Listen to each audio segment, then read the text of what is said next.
Hey, what's up everybody? So we're just gonna make a quick video on, we're gonna make a wood countertop for the washer dryer sink combo. The sink is gonna be undermount and the legs are gonna go away, and there's gonna be a cabinet that covers all of that and makes it look all pretty.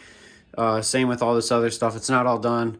The plywood for the cabinets is birch, I believe, and we're using pine for everything else, and the reason for that is just cost. So we'll get right to it, and I'll show you how we're going to get started with that countertop. So for the countertop, I bought a whole bunch of they're 1x4, 8-foot long. And unfortunately, the space that I need for the counters is just over 8 feet. So just to make it easy, I cut all these in 2 different lengths at 2 foot, 3 foot, 3.5, 5 or 4, 5, and 6 feet.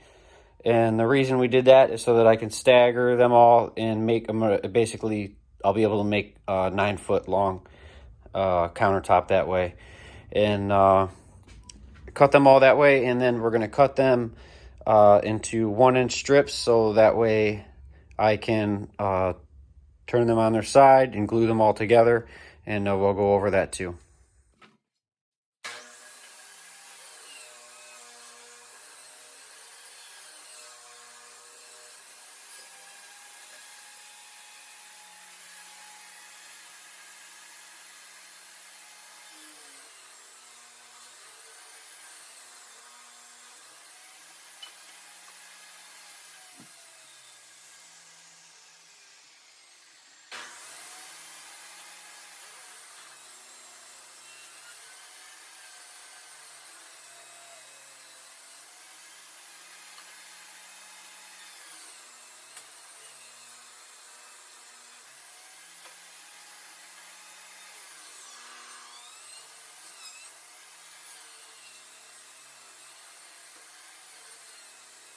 The reason we're cutting all these down is because pine has a tendency to really twist. I mean, all wood kind of does, but pine especially, because it's a soft wood. And as you could tell, you could see it was pinching the blade, making the saw whine and all that kind of stuff.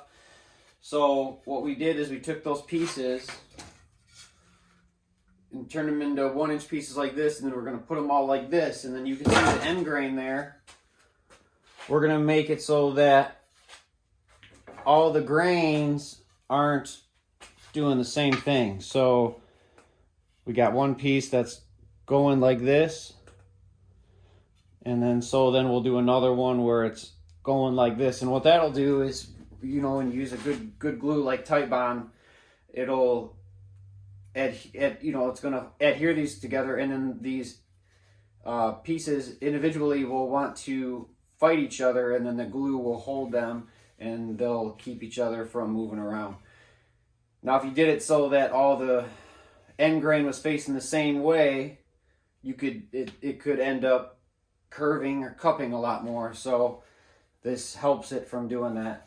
And yeah, so we're just gonna do that, and then all the different lengths, there'll be pieces like that with this, and then that kind of thing. So anyways, I'm going to finish cutting all these, and the next video I'll lay it all out, and then you'll see me put it together and clamp it all.